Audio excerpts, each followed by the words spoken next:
मौत, एक ऐसी सच्चाई जिसका सामना हर किसी को करना है। तो चलिए इस डीप डाइव में हम बिल्कुल निष्पक्ष होकर इस हैरानअंगेज विषय को समझते हैं।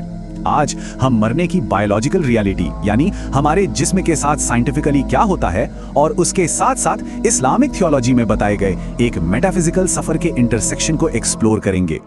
ये एक ऐसी गुत्थी है जिसने सदियों से इंसानी दिमाग और मॉडर्न साइंस दोनों को उलझा कर रखा है। लेकिन आगे बढ़ने से पहले एक बहुत ही गहरा और बेसिक सवाल उठता है, एक ऐसा सवाल जो मॉडर्न मेडिकल साइंस और प्राचीन धार्मिक ग्रंथों दोनों को चैलेंज करता है। जब दिमाग पूरी तरह से काम करना बंद कर देता है तो क्या चेतना यानी हमारी कॉन्शियसनेस सच में वही खत्म हो जाती है? चलिए देखते हैं कि हमारा सोर्स मटेरियल इस पर क्या कहता है। भाग 1, मरने का विज्ञान। तो शुरुआत करते हैं बिल्कुल ठोस, ऑब्जेक्टिव, साइंटिफिक डेटा से और देखते हैं कि रिसर्च आखिर क्या कहती है। और ये बायोलॉजिकल काउंटडाउन सच में किसी हैरत से कम नहीं है। ये साइंटिफिक टाइमलाइन देखिए। मौत से कुछ हफ्ते पहले ही बॉडी में लैक्टिक एसिड तेजी से बढ़ने लगता है, जिससे बेहद थकान महसूस होती है। फिर मौत से लगभग 72 से 24 घंटे पहले पेरिफेरल सायानोसिस शुरू हो जाता है। इसका मतलब है ब्लड सर्कुलेशन कम होने लगता है और हाथ पैर नीले पड़ने लगते हैं। और फिर आते हैं आखिरी कुछ मिनट्स। इस वक्त दिमाग में गामा वेव्स का एक जबरदस्त सर्ज होता है। एकदम से न्यूरोट्रांसमीटर्स रिलीज होते हैं जो एक शांति भरी ड्रीम लाइक स्टेट क्रिएट कर देते हैं। अब यहाँ एक आंकड़ा है 3 से 5। ये कोई आम नंबर नहीं है। साइंटिफिक EEG मॉनिटरिंग दिखाती है कि फिजिकल डेथ के बाद भी हमारा ऑडिटरी कॉर्टेक्स 3 से 5 मिनट तक एक्टिव रहता है। जी हाँ, इसका सीधा सा मतलब ये हुआ कि इंसानी जिस्म में सुनने की क्षमता सबसे आखिर में खत्म होती है। यही वजह है कि डॉक्टर्स हमेशा सलाह देते हैं कि एक क्रिटिकली इल मरीज के आसपास कोई नेगेटिव बात ना की जाए, क्योंकि दिल और दिमाग बंद होने के बाद भी वो कुछ देर तक आवाजें सुन रहे होते हैं। भाग 2, रवानगी का पल। यहाँ से इस चर्चा में एक नया और काफी रहस्यमयी मोड़ आता है। जैसे ही बॉडी बायोलॉजिकल रूप से शटडाउन होती है, थियोलॉजी कहती है कि ठीक उसी वक्त एक बिल्कुल अलग मेटाफिजिकल रियलिटी काम करना शुरू कर देती है। यहाँ पर एक बहुत बड़ा और क्लियर कॉन्ट्रास्ट देखने को मिलता है। एक तरफ बायोलॉजिकल साइंस है जो इस पूरे प्रोसेस को एक्सट्रीम हाइपोक्सिया यानी दिमाग में ऑक्सीजन की भारी कमी और एक कंप्लीट बायोलॉजिकल शटडाउन के रूप में एक्सप्लेन करती है। वहीं दूसरी तरफ इस्लामिक थियोलॉजी का मानना है कि ठीक इस वक्त आंखों पर पड़ा पर्दा हमेशा के लिए हट जाता है। मृतक को अचानक वो अनदेखी दुनिया और फरिश्ते बिल्कुल साफ नजर आने लगते हैं। तो इस अनसीन दुनिया के सामने आने के बाद रूह का आखिर क्या होता है? इस्लामिक ट्रेडिशन के मुताबिक जब किसी नेक इंसान की रूह निकाली जाती है तो सफेद चेहरे वाले फरिश्ते आते हैं जो जन्नत की खुशबू अपने साथ लाते हैं। सोर्स मटेरियल में सफर को बेहद खूबसूरती से बयान किया गया है। रूह को बॉडी से इतने आराम से निकाला जाता है जैसे किसी बर्तन से पानी बेहद स्मूथली बह रहा हो। कितनी शांति है इस तस्वीर में, है ना? लेकिन ठीक इसके उलट एक बुरे या गुनहगार इंसान की रूह को निकालने का तरीका उतना ही खौफनाक बताया गया है। उस वक्त काले चेहरे वाले फरिश्ते आते हैं और इस एक्सट्रैक्शन को कुछ इस तरह डिस्क्राइब किया गया है जैसे लोहे की सख्त कीलें गीली ऊन में फंसाकर जबरदस्ती खींची जा रही हों। ये डिस्टिंक्शन, ये कॉन्ट्रास्ट बिल्कुल साफ है और सोर्स इस पर बहुत जोर देता है। भाग 3, कब्र के सवाल। अब नैरेटिव में टेंशन और बढ़ जाती है क्योंकि हमारी ये कहानी अब जमीन के नीचे यानी कब्र के अंधेरे में दाखिल होती है। थियोलॉजी कहती है कि वहां दफनाए जाने के तुरंत बाद ही एक ट्रायल शुरू हो जाता है।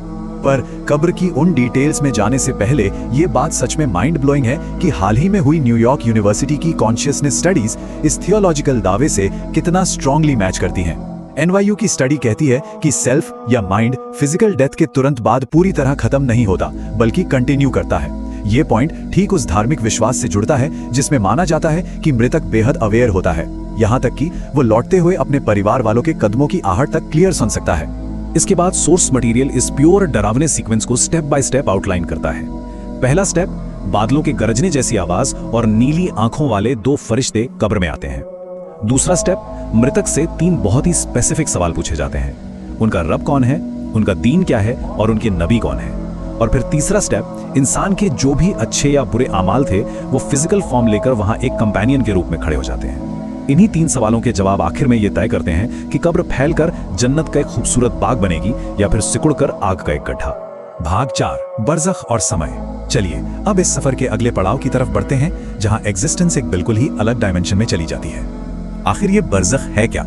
इसे एक मेटाफिजिकल बैरियर या एक कॉम्प्लेक्स थियोलॉजिकल वेटिंग रूम समझ लीजिए।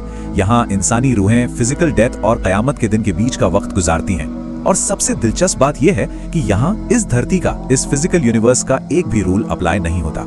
इस फर्क को ठीक से समझने के लिए इंटरस्टेलर जैसी मूवी के टाइम डायलेशन को याद कीजिए। एकदम वैसा ही कॉन्सेप्ट है। बरज़ख में वक्त बेहद रिलेटिव होता है। जमीन पर भले ही हजारों साल गुजर जाएं, लेकिन बरज़ख में किसी रूह को यह वक्त सिर्फ 1 घंटा या फिर एक कोमा जैसी छोटी और गहरी नींद के बराबर लग सकता है। वक्त वहां हमारे फिजिकल दिमाग के परसेप्शन से पूरी तरह आजाद है। भाग 5, शरीर का अंत। अब हम इन मेटाफिजिकल रेल्म से वापस अपनी भौतिक दुनिया में आते हैं। आखिर उस बायोलॉजिकल शेल का, उस जिस्म का क्या होता है जो पीछे छूट गया है? बायोलॉजिकल प्रोसेस तुरंत शुरू हो जाती है। माइक्रो ऑर्गेनिजम्स तेजी से इस बॉडी को तोड़ना शुरू करते हैं। हमारी बॉडी में जो 18% कार्बन होता है, उसे वो कार्बन डाइऑक्साइड में कन्वर्ट कर देते हैं और फिर यही गैस कब्रिस्तान के आसपास पेड़ पौधों के ग्रोथ के लिए फ्यूल बन जाती है। एक पूरा लाइफ साइकिल कंप्लीट होता है। जो जिस्म कल तक जिंदा था, वो वापस नेचर, वापस जमीन का हिस्सा बन जाता है। लेकिन यहाँ एक ट्विस्ट है। कुछ मृत शरीर सदियों तक बिल्कुल सलामत क्यों मिलते हैं? थियोलॉजी मानती है कि ये डिवाइन इंटरवेंशन है, ईश्वर का चमत्कार है जो नेक लोगों को महफूज रखता है। पर ध्यान देने वाली बात यह है कि साइंस भी इसके पीछे 4 ठोस एनवायरमेंटल रीजंस बताती है। पहला, लैक ऑफ ऑक्सीजन, जहां बैक्टीरिया पनप ही नहीं पाते। दूसरा, एक्सट्रीम फ्रीजिंग टेम्परेचर्स। तीसरा, बहुत ही ड्राई एनवायरनमेंट जो ममिफिकेशन कर देता है। या फिर चौथा, हाईली एसिडिक सॉइल। ये सभी फैक्टर्स नेचुरल रूप से डीकंपोजिशन को रोक सकते हैं। भाग 6, दर पर जीत। हम इस डीप डाइव के आखिरी हिस्से में पहुंच गए हैं। यहाँ सोर्स मटेरियल एक बेहद गहरा फिलोसॉफिकल नजरिया रखता है जो ह्यूमन मोर्टेलिटी यानी मरने की सच्चाई को देखने का पूरा चश्मा ही बदल देता है। एक नेचुरली कॉमन डर है, दर्दनाक मौत का डर, लेकिन थियोलॉजी में इसे बिल्कुल अलग तरह से समझाया गया है। सोर्स हाईलाइट करता है कि इमाम अली, इमाम हसन और फातिमा जहरा जैसी हाईली रिवियर्ड और पाक हस्तियों ने भी अपनी मौत के दौरान बेहद दर्द और फिजिकल तकलीफ झेली। तो क्या ये कोई सजा थी? बिल्कुल नहीं। इसे उनके बचे हुए गुनाहों की आखिरी सफाई यानी कंप्लीटली स्पिरिचुअल प्यूरिफिकेशन के रूप में देखा गया। और यहीं पर एक बेहद क्रूशियल कॉन्सेप्ट सामने आता है, वाहन। सोर्स मटेरियल ये वाहन को एक बहुत ही डिस्ट्रक्टिव कॉम्बिनेशन बताता है। एक तरफ इस मटेरियल दुनिया से इंतहा मोहब्बत और दूसरी तरफ मौत का एक ओवरवेलमिंग खौफ। जब कोई इस वाहन पर काबू पा लेता है तो ये डर खत्म हो जाता है और तब मौत एक खौफनाक अंत नहीं बल्कि एक खूबसूरत तोहफा लगने लगती है। ये वही फेयरलेसनेस है जो हिस्ट्री के बड़े बड़े योद्धाओं में देखने को मिलती थी। और इस पूरे सफर को हम इस बेहद ताकतवर कोट के साथ एंड करेंगे। इमाम अली से जब मौत के बाद के हालात पर सवाल हुआ तो उन्होंने कहा, अगर मैं मरने के बाद सब कुछ अपनी आंखों से देख भी लूं, तब भी मेरा यकीन उस यकीन से बड़ा नहीं होगा जो मुझे मेरे प्रॉफिट की बताई बातों पर पहले से है। ये एब्सोल्यूट फेथ का, एब्सोल्यूट सर्टेनिटी का एक अल्टीमेट एग्जाम्पल है। तो इस पूरे एनालिसिस के बाद एक सवाल वही खड़ा रहता है, क्या हमारा दिमाग और ये विज्ञान ही आखिरी सच है या आखिरी सांस के बाद शुरू होने वाला सफर उससे कहीं बड़ा और कहीं आगे की बात है? ये एक ऐसी मिस्ट्री है जो हमें हमेशा सोचने पर मजबूर करती रहेगी।